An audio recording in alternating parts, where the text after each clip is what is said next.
Again, welcome everybody. Thanks so much for spending some time with us today.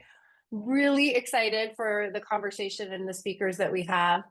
I'm going to have them introduce themselves in just 1 second, but for now, I'm Katie Kapler. I am co-founder and CEO of Inscribe, and we're helping to sponsor the event today.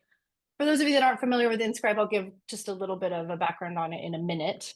But I'm also joined today by my colleague, Danielle Bonner, who is going to help keep us organized, keep us on track for the webinar. We are recording it, as you probably noted, so we'll send out that recording afterward. And we would love for this to be interactive, really to make it a conversation. So if you have questions, comments, thoughts about the things that we're talking about, please share them in the chat. I believe the chat will default to just posting to hosts and panelists when you open it. So if you're up for it, please switch that to everybody so everyone can see your wonderful comments. And Danielle will pause us every now and then to make sure that we speak to any questions that come up along the way. So keep those coming. Now, with that said, the main stars of our show today, Luke and Tina, do you guys mind just introducing yourselves really quickly? Luke, we'll start with you since you're first on the slide. Hey, good afternoon. I'm Dr. Luke Dowden. I'm the Chief Online Learning Officer at the Alamo Colleges District, and I'll talk to you a little bit more about our work in San Antonio, Texas a little bit later, and I'm so happy to be with my friend and colleague, Tina. Tina, give us a little rundown. Thanks, Luke. It's always so much fun to collaborate with you. It's such a highlight.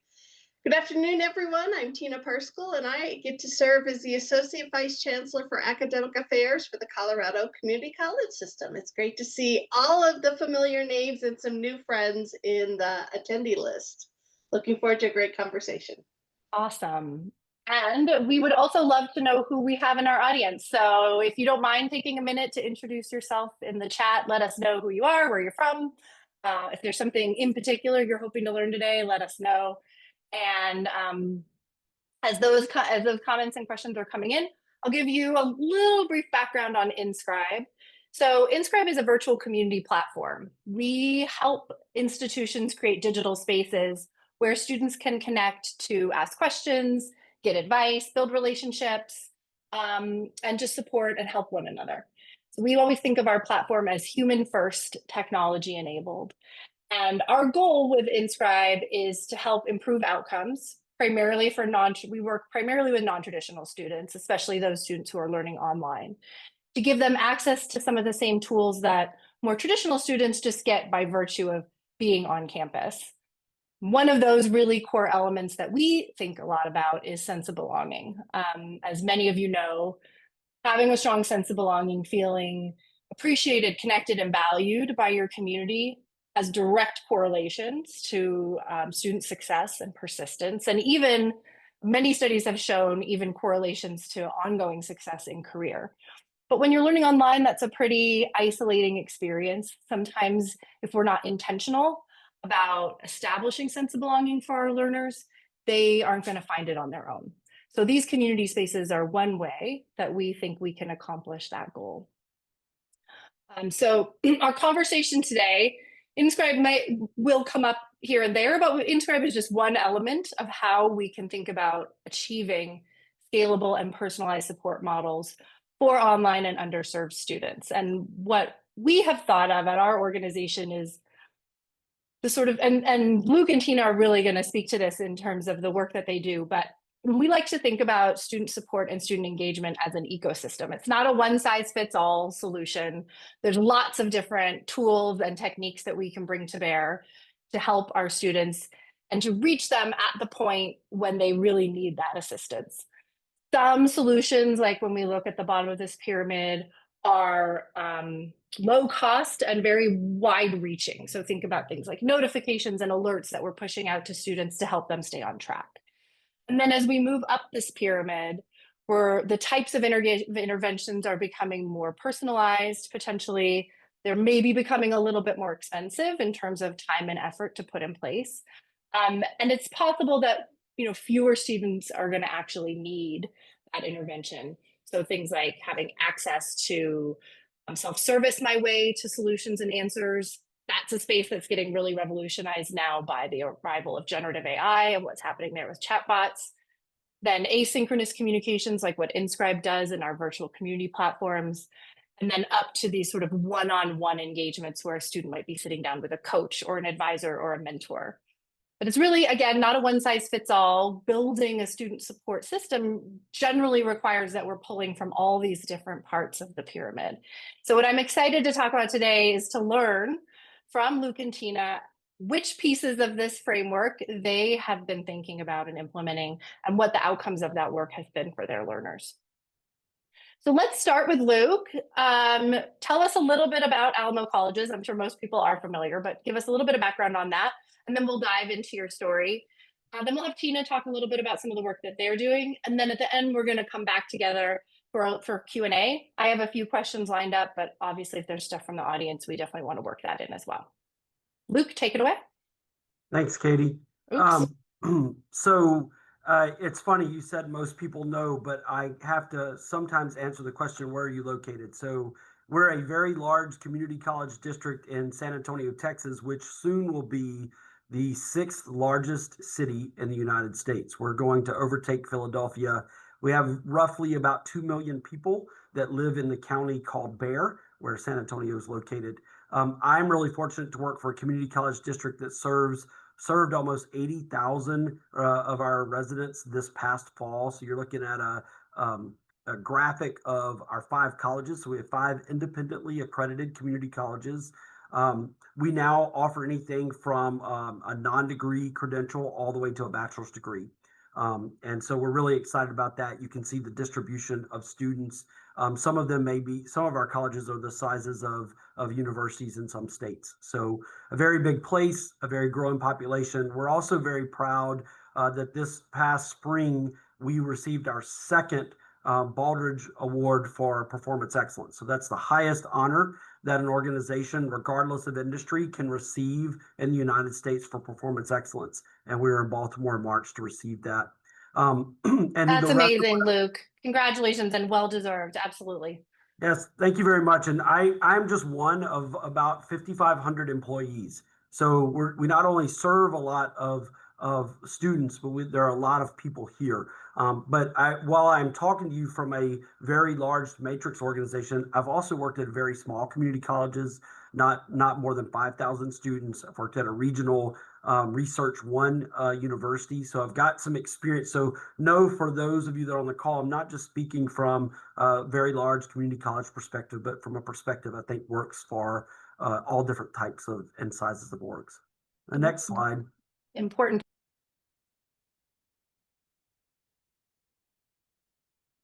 So of those almost 80,000 learners, 16,654 are learning fully online.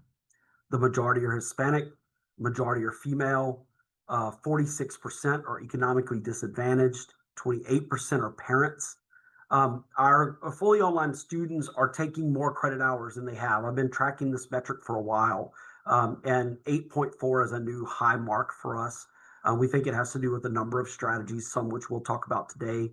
Our average age trended lower right after we were in the 28, 29, and then we trended lower after the pandemic. And this last year, we started to see that average age increase. And that's really the group that we're trying to support, right? Those learners that are 25 plus think that online is well situated for them. As you can see, this is a metric I did not expect, that we have almost 30% of our fully online students are full-time. And then finally, you can see that the majority of our learners are above the age of 22, but we have a significant population that are choosing fully online that are 18 to 21 years old.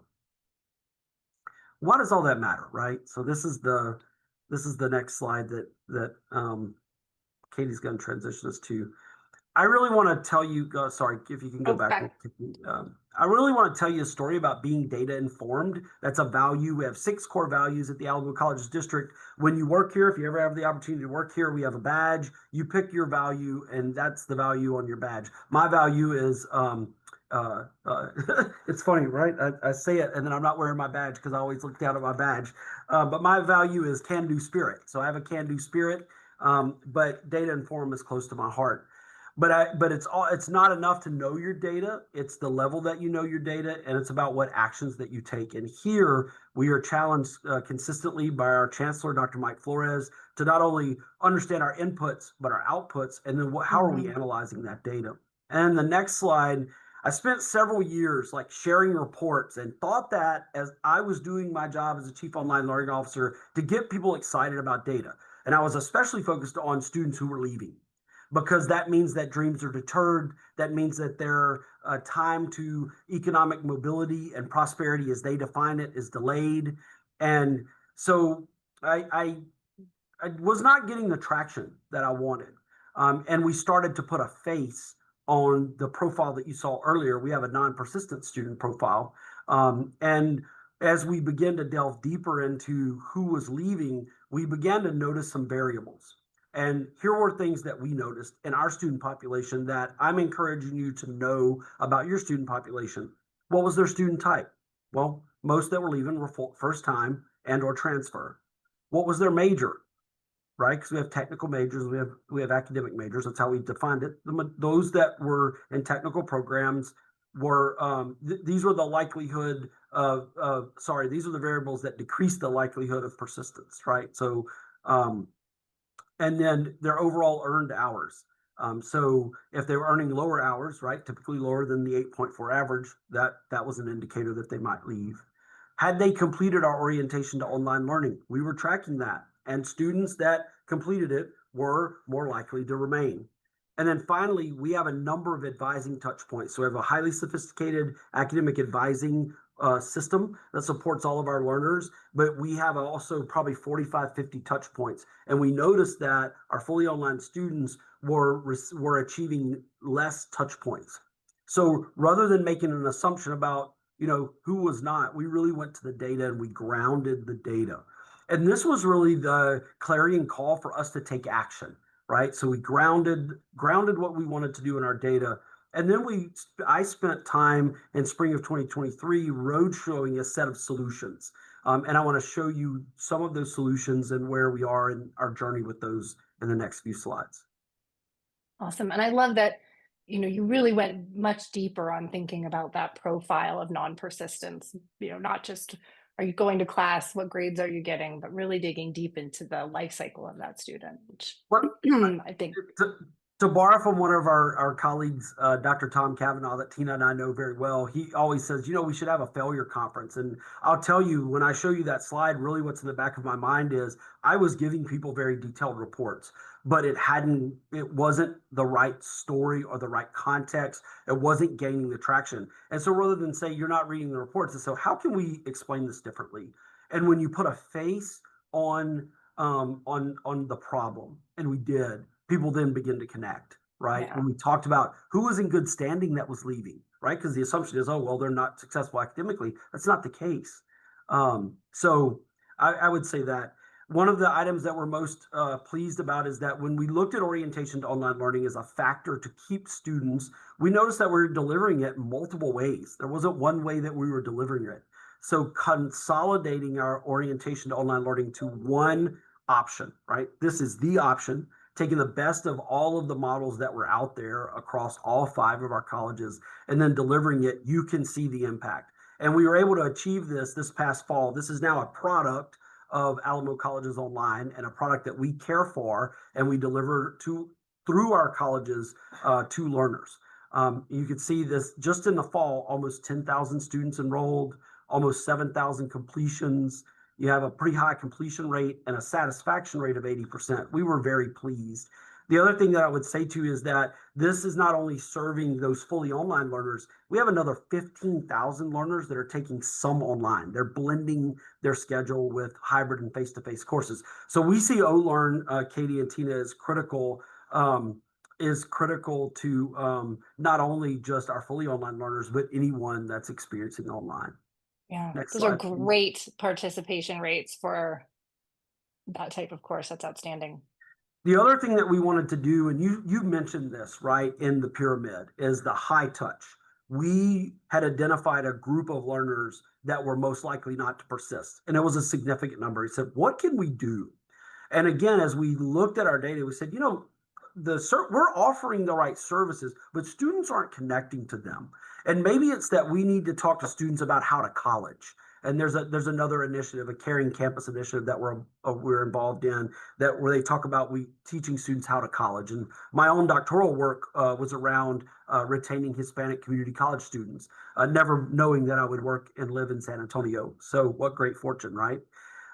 So we, being inspired by work at the University of Central Florida, have invested in a success coaching model for the past 2 years. I can give you details for those of you that are interested. There are different models. There are models where you do them all in-house, and there are models where you contract. So we've used a contracted team, and that's worked really well for us. We have a person that manages it. But these are the milestones that we're trying to get students to achieve, right? Schedule the advising appointment. Scheduling the advising appointment and hitting that first advising appointment is critical. Staying on track in your courses, getting the support you need in achieving your goals. When you get out of balance, we have advocacy centers with lots of services like emergency loans or food or clothing.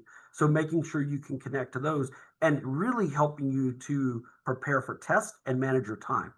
So our success coaching model, we've just finished 2 years of that. And in the next slide, I'm really happy to share the work of our director of Alamo Online Support, who has really shepherded the model. So we're able to serve about 700 learners over 4 semesters, so almost 3,000 learners from September to May 2025. We're now in a return on investment review. Like, right, what did it accomplish? What was the longitudinal impact of success coaching on students? Were they more likely to graduate or not?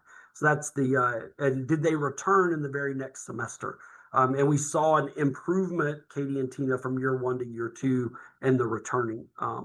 So the other thing that I would tell you all that we tested through success coaches, so they're not enrollment coaches, they're not advisors, they're strictly focused on currently enrolled students making good decisions and achieving behaviors that we saw in persisting students.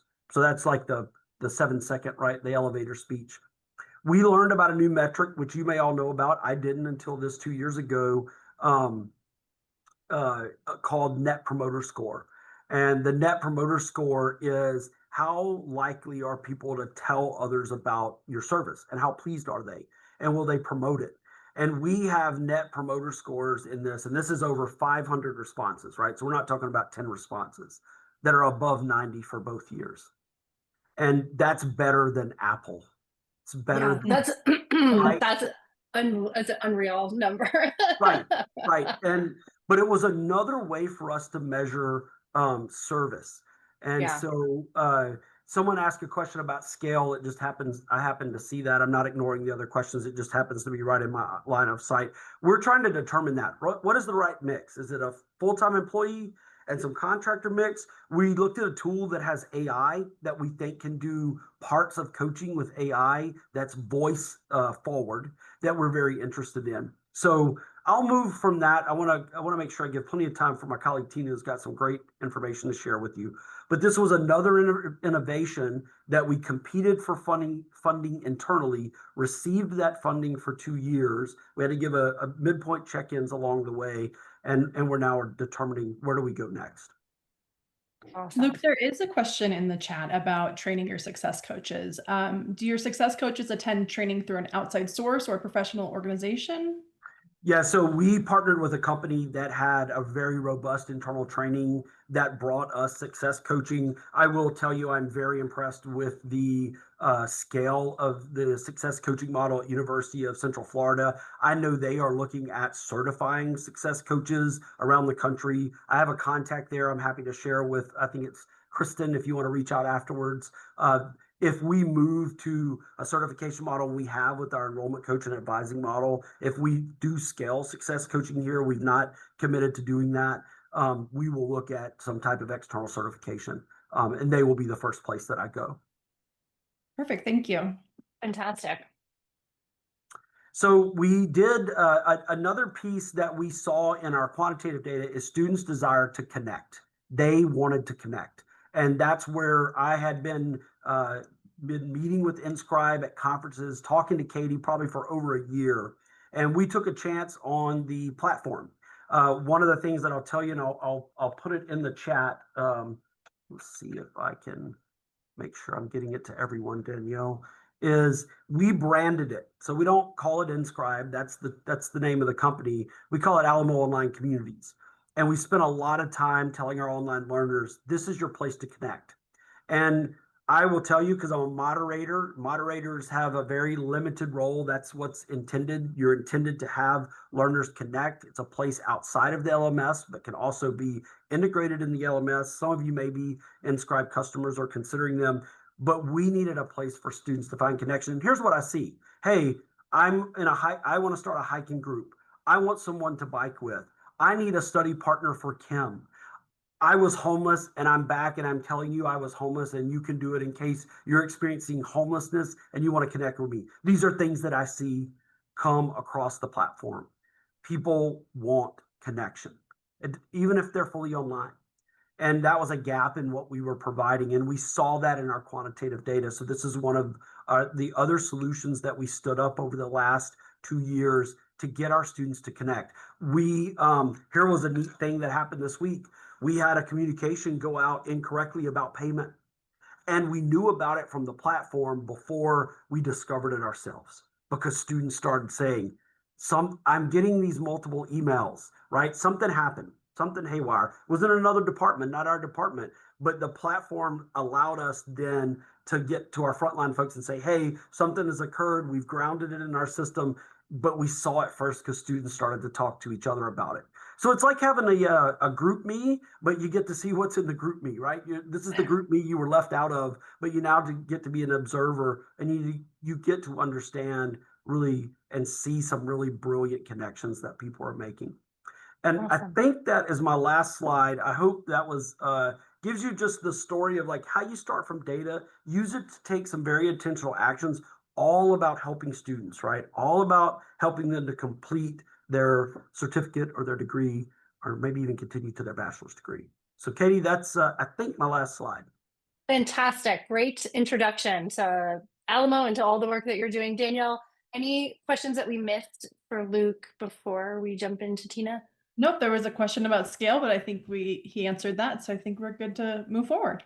Perfect. Awesome. And as I said, we're going to do some more Q&A at the end. So we're not done with Luke. We're going to bring him back on here in a minute, but we'll give him a pause. And I want to welcome Tina to the stage. Did you want to talk about this at all, Luke? We can come back to it. Let's hear from Tina. Okay. Tina, welcome you forward. And so give us a little bit of background on Colorado Online and the work that you're doing there. You bet. So hello, everyone. I'm Tina Parscal, and I've been with the Colorado Community College System for about 10 years. I started as the executive director for CCCOnline, our previous consortium, moved into a blended role of academic affairs and CCCOnline.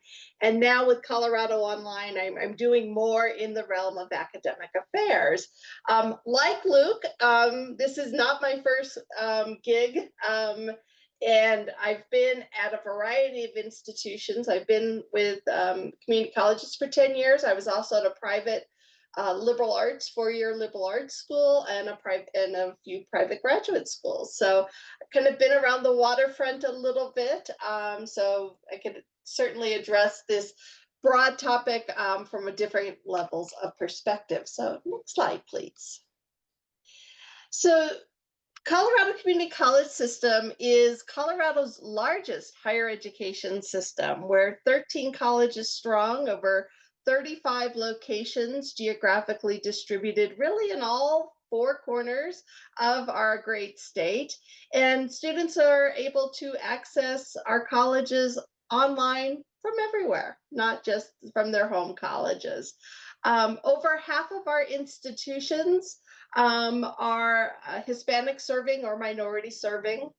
We're a little larger than Alamo since we're statewide. We serve over 124,000 learners, and that number includes 52,000 concurrent enrollment students. So Colorado is making really strong efforts at concurrent enrollment. where students can take community college courses and CTE, career and technical education courses, as part of their high school experience. That number is growing year after year, and we're seeing much more growth in that in the online space, which is really exciting. 38% of our overall enrollment are online. 57% identify as female. 44% have identified as first generation. 41% students of color. 40% are Pell eligible. And one of the things I love about Colorado community colleges and community colleges in general, our students, our graduates, over 50%, close to 60% now, graduate debt-free, which really speaks to the affordability. And that comes from not only really being mindful about our tuition, but also our OER efforts, really trying to keep the total cost of attendance low. Our average age is 23, which is actually, I think, it's trending down, like Luke said, with Alamo. And I think that's because of the numbers of our concurrent enrollment really increasing. So next slide, please.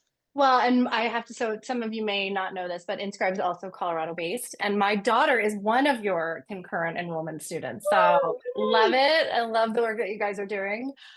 Very exciting. She's helping bring that average age down just a little bit. Love it. Fantastic. So CCCS in our colleges, we've been doing online learning since the 90s. In 98, we launched a consortium called CCCOnline, and that was a unique consortium because it was a standalone consortium, meaning that we operated very much like a college, except for the colleges held the accreditation. But we, with the permission of the Higher Learning Commission, we were able to provide direct instruction. So it wasn't necessarily a course sharing model. We were an aggregator where students would actually come.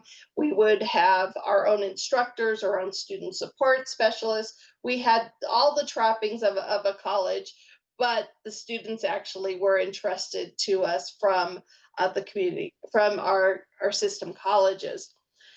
In about 2000, we decided to take a look at a new model, which is called Colorado Online. And in this model, academic oversight, instruction, advising, credentialing, that all is under the purview and control of the home colleges. But we are supporting them through shared central service infrastructure at the central office. And critical to that is the student success, of course. It's the primary goal of Colorado Online. And so it's so interesting, Luke, how much our trend moves together. The way that we do change management is very similar, but our institutions come to different conclusions and take us down different paths. Whereas yours is moving more towards centralization, we're actually working towards decentralization with this central support model. So our holistic student success journey was developed through data-informed strategies. So we did journey mapping of the student experience. We conducted a lot of surveys and focus groups with students, faculty, administrations at the home colleges, our communities, our advisory groups, the industries that we serve. We reviewed historic enrollment data from the colleges and CCCOnline. We evaluated our existing student success metrics. We assembled an inventory. This was not an easy feat. I thought this would be so much easier. To develop an inventory of online courses and programs. We have a lot of legacy courses out there. Colorado is really lucky to have a common course numbering system, which facilitates transfers from community colleges to your colleges into our four-year partners, which is fantastic. And so one would think that would make this inventory of our course portfolios easier. It really was quite a task. We also considered where pockets of expertise lie. We have some colleges Front Range Community College, Pikes Peak State College, who had mature, robust online learning programs and were well equipped to do kind of go it alone.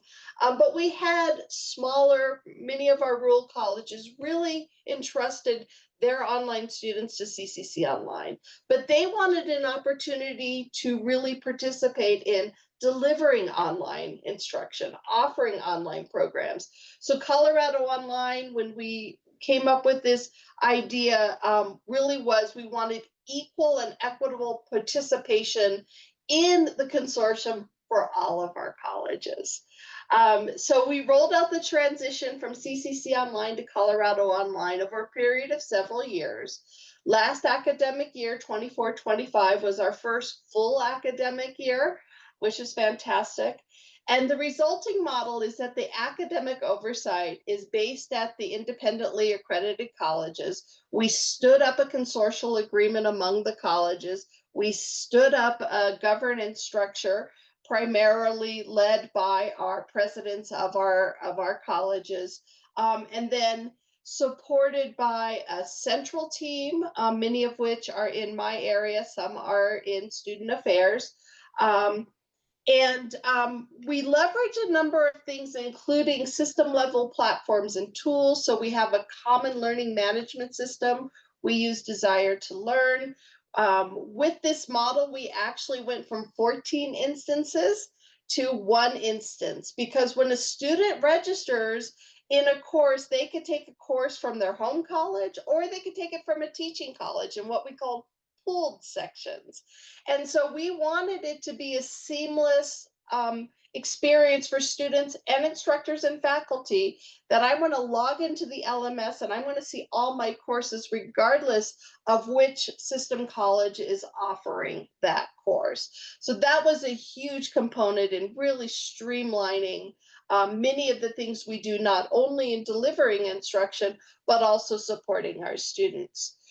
We also are rolling out shared services like tutoring, simple syllabus, a syllabus tool, Edify, and I'll talk a little bit more about that, but proctoring, library, bookstore. So we've really engaged what we call the power of 13 to really build that economy of scale so that smaller colleges who were really under-resourced be able to fully participate and make all of these resources available. We consolidated our library. We created positions like the Student Success Liaison, which I'll talk about a little bit more in a moment. Disability services, our 24/7 support desk. We also standardized access to course materials, like our lab kits, our OER materials. We created a section distribution and enrollment management kind of platform. It's a homegrown platform. We call it the sectionizer because it actually can aggregate students and then redistribute those enrollments into different sections. Pretty fantastic. That really accelerates the transition from online courses to online programs across the system. And of course, keeping our eye on consistent quality and compliance. So the goal really is to have shared services so that we have equity among all of the colleges, and provide access to high quality education regardless of a student's geography. Next slide, please. So this indicates, as I talked about those different support services, it really lives on a continuum of things that are centrally provided, things that are locally provided, and much of it really lives in that locally provided, centrally coordinated center of the Venn diagram. So things like student advising is squarely at the home colleges. But our online success liaisons, and I'm going to talk a little bit more deeply about that role, those are a shared service that interacts and being able to, support the colleges regardless of where the student is actually taking the course. It could be their home college. It could also be one of the other 12 colleges. Next slide. So academic advising, as I said, is offered by the student's home college, but we also have a central team of online success liaisons who support the students, very similar to Luke, your success coaches, but ours are not as, and I mean this with love and in the best possible way. It seemed like you do a lot more intrusive advising, kind of more outreach, kind of reaching out to students who might be identified at risk. We're not there yet.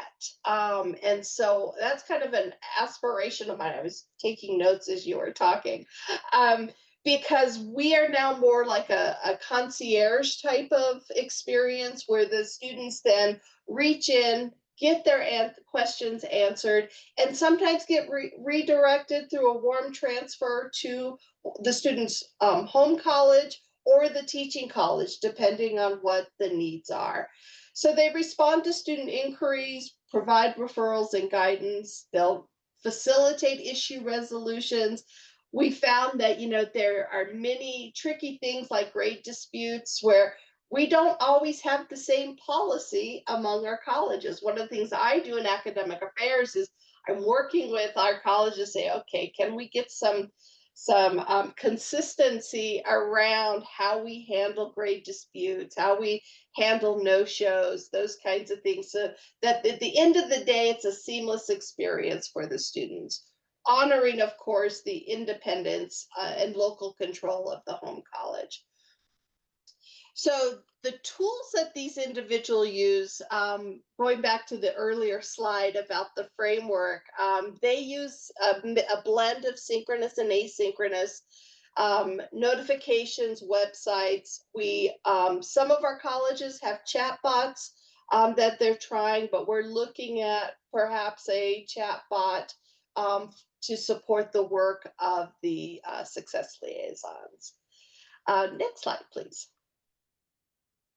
So our liaisons also support faculty and instructors, because even though a student may reach in and with a question, we also have faculty or instructors to say, hey, I got this accommodation letter from a student who is from another college. Who do I talk to there to get more details? So this person's really doing a lot of contact management, really making those connection points for faculty, instructors, and other people who may be there, part of the community that supports our students. Next slide. So we looked at the different types of caseloads that they have. And so I had a little fun with AI. I plugged in a bunch of different models, and I thought this was the funnest of the different data points. So these are the top 10 most frequently types of activities. So academic services support, those are things like, I got dropped from my class for inactivity. I shouldn't have been dropped for inactivity, or reaching out to someone who the faculty or the instructor had a question. It's like, well, they did this, but we're not sure if that really counts as academic engagement. Should we count that as academic engagement so that we could do an adequate census? Also responding to early alerts, providing navigation support. The success liaisons do orientations for the colleges that do not provide their own student orientation, so they participate in that. So some of that's following up on navigation, requests for re-enrollment, syllabi, logging in, they don't find their content in the LMS, advising requests, complaints, things that then get forwarded back to the home college. So next slide, please. That is a varied list of, they have to sort of be a jack of all trades to be able to facilitate that. They do. And thinking about the question earlier about training, our success coaches were trained in-house by both our internal staff, because many of them came from CCCOnline others came from the home colleges. And so we were able to have them trained not only on our best practices from CCC Online, our emerging practices for Colorado Online, but also the different practices that the home colleges have. But I do love this idea of, I'm going to look into that independent certification. That's very intriguing. So some of the lessons we've learned with any large scale change initiative, we operate with the spirit of continuous improvement. So not only are we fine tuning our systems, our processes, but we also like to try to scale these lessons learned to other places. So in addition to Colorado Online, we have the Rural College Consortium and the Colorado Skills Institute. So much of what we're learning here are being, that knowledge is being transferred to the Rural College Consortium and the Colorado Skills Institute. We also are looking at ways to leverage this infrastructure and helping the home colleges with their processes. What we're finding, because of the scale and scope and really the rapid growth in online learning, we've seen year over year online enrollment has jumped, I think 19% year over year, really helping the colleges say, how do they best support their students is based on what we're learning from the success coaches. We also use a lot of data, and I'll talk a little bit more about that probably in the Q&A, but as we leverage data, we really are looking at ways that to challenge our assumptions that we made going into this. We are finding that things that we thought were going to be effective may not have been as effective. We're finding gaps, service gaps that we didn't anticipate that we're needing to backfill. So it's been quite a journey. So with that, I'll turn it back to you, Katie and Danielle. Are there any additional questions for me in the chat? There is a question in the chat, and this actually goes to both of you. A perfect kickoff for our Q&A section. Do you want to go ahead, Danielle. I was just going to say we can move into Q&A with the. Okay. So we actually have somebody in the audience that knows you, Tina. They said long time no see. Yes, I know Eric. Hi, Eric. But you both shared similar themes across all colleges within your community, but also unique pieces at each college, excuse me. Luke mentioned that orientation is now one for all, and Tina shared that orientation lives within each college. Could you each share some thoughts on the pros and cons surrounding those decisions or that decision? And I'm gonna take the opportunity to expand Eric's question just slightly, which I think is really getting at, Luke moved towards centralization, Tina's moving toward decentralization. There's not necessarily a perfect one versus the other. So what are the pros and cons of those two models that you guys have experienced for orientation and for other things that you're working on? I would just say, Tina used the word gaps. We have observed the same gaps for a sustained amount of time, and the current structure was not going to resolve it. And I think having the courage, and I mean that of my college presidents who had the courage to say, let's do something, of our chancellor, of a lot of internal champions, right? Because Tina's being real, she's being very humble, because we were talking about a major transition that she led. So I watched her lead it, right? They ended one era of something that was very successful and very recognized, and started something different, right? Because of other data that they had. We are starting that journey, but heading in the other direction. And having been through an era transition at the district that I work at now, I just have such a great appreciation, Tina. I just have to say it, like the leadership to transition the way you did, with the grace that you did it, but the hard transitions, and then you're still going, I think is significant. So I would say in both cases, like what's the cost of not doing something? That's what we've started to ask ourselves, right? What's the cost to our and behind those numbers, I know I said big numbers, but I just want to say this to you with both feet on the ground, metaphorically and literally, like they all have a story. They all matter. And we've not lost connection to that. No matter how big we've gotten, we've not lost connection to the human being behind the screen that we may not ever see or ever know. And I just want to bring that home because it's data informed also comes with the heart of like wanting better and wanting to will the good of others. And I think that's what Tina's trying to accomplish in her role, and I'm trying to accomplish. And I just think that grounding is so important, especially for those of you wherever you are in your career. If you're in one of these roles or you're ascending to a chief online learning officer role, that you find ways to stay grounded and connected to the human that's impacted by the decision that you make. And sorry, I went completely off script, but I just caught the inspiration of talking about Tina and like being able to really honor my colleague and someone I respect for like that leadership that she's shown in this major shift. This is not a minor shift. Like, and I just would not want the audience to leave with this idea that what she very just eloquently talked about and calmly, like, that was a major shift. Okay, I'll be quiet. Yeah.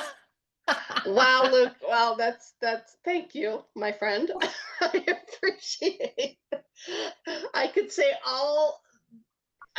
so much about how this work has been supported by good colleagues like Luke and others that have, the Chief Online Learning Officer community, where although there are many of us, we're a really tight-knit community, and we really walk this path with each other. And so none of us, I know me in particular, I have very few unique ideas because so much of it comes from the good thinking that happens in our community of practice. And so one of my, when we talk about what's your superpower, my superpower is my network and the colleagues that I have and friends that I've made along the way. So thank you, Luke. That's fantastic. So Eric, speaking of my community of practice and longtime friends, it's interesting because we had those conversations about do we centralize the orientation or not? And I want to riff on something that Luke said, and it's about relationships. And I think one of the considerations is it's not about, locus of control that the colleges want to, control their orientation. At the end of the day, the heart of it is about those relationships and the unique qualities and communities that might be lost if we fully centralize orientation, because we want to reinforce and support the connections that our colleges work so hard to cultivate with their students. So I would hate to take that away by yes, it would be more efficient probably to do a one and done for us. But I think that with that, then we would lose that differentiation and those touch points that our students have within their home college communities. So I think it's the sweet spot may be somewhere in between. And so I haven't found it. Any kind of follow-up to that, Luke, based on anything I said? Yes, so I would say for us, it was really about equity. Students were not receiving all of the critical information to be successful. So like some of what you saw in the success coaching slide was a result of like really looking at orientation over many years. Like, I don't want you to think we made snap decisions. Sometimes I give the wrong impression because we move in a fast clip, that there aren't years of work behind what we're doing. So that was one. Two, Tina, because when I arrived, we had what you have now created, which is one student information system, one learning management system for all of their colleges. So we were watching enrollment patterns, and students didn't have an affinity for a home college. They were navigating to get what they needed. That was it. And so the affinity that we were subscribing to them or ascribing to them, what you said earlier about checking our assumptions, really wasn't as deep as they would go to another college if the college had the course online, rather than taking the chemistry face-to-face at their home college. They just would. And that gave us more confidence and comfort that we could do things in a more central way out. I don't like to use the centralized because it sounds like you're taking the ability of others to participate in decision making away, and that's not what we're doing. But we are being efficient, right? It does mean that we're having to say people, hey, you're manually grading something that we can automate, and we're going to free up your time to do this more important thing. You're still important to us. This isn't replacing you. This is creating purpose for you within the organization. And I'll just say this, I think it's a great litmus test for what's going to happen to AI. We're going to be forced to make these kind of decisions. I'm going to use orientation to online learning as one about where can people's human skills be best used for the organization. What other things are automated or AI can do it and do it at scale, right? So that would be my only, is that we were in a different place scheduling wise that kind of gave us a view into behaviors that helped to like check our assumption. But I hope that makes sense, Eric. You got probably more than you bargained for in that question. Well, and I love that because I mean, ultimately what it comes down to is your students are going to be different depending on the institution. So the solution is also going to vary depending on what you're seeing. And we had Bertha mentioned in the chat at her institution, this multi-orientation model, but then it's difficult to enforce, right? Tina, it seems like you guys have figured out a way to provide that consistency, even with the decentralization, which is not easy to do. So congratulations to you on that. We just saw a question pop in. Do you have an example of a further comparison? Somebody is looking, well, I think this is for you, Luke. Yes, I see it. Yeah. Do you want to speak to that? For some reason, I can't read and translate at the same time. Sure. There's a lot of ways to look at persistence. I'll tell you that what started as an Argos report or Cognos, if you use those products that are connected to an Illusion system, those are reporting products. Those started as reports and then they became dashboards. For us, we use Tableau. You may use Power BI. So we have dashboards now, and then we could pull lists out of the dashboards. That took years. Like, we're still perfecting the dashboard. The dashboard, we're still working on it. So I would say to you, Gladys, that you would want to have really good relationships with your institutional research. You would want to find out where the organization's heading in terms of data analytics and dashboards, right? Are they BI? Are they going Tableau? Are they doing something else? And then start to get on the list. Because so part of answering your question was internal advocacy to get on the list so it can be created, right? It wasn't, hey, Luke wants it, and he's the chief online learning officer. It's not how it works.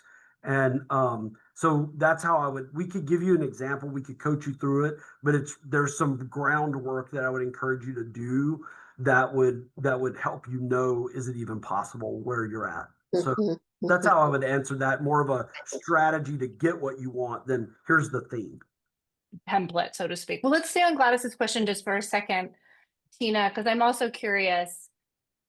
What data do you look at when you're trying to decide if these interventions or these new strategies are working? And is it a shared set of data that you're looking at across all of the colleges?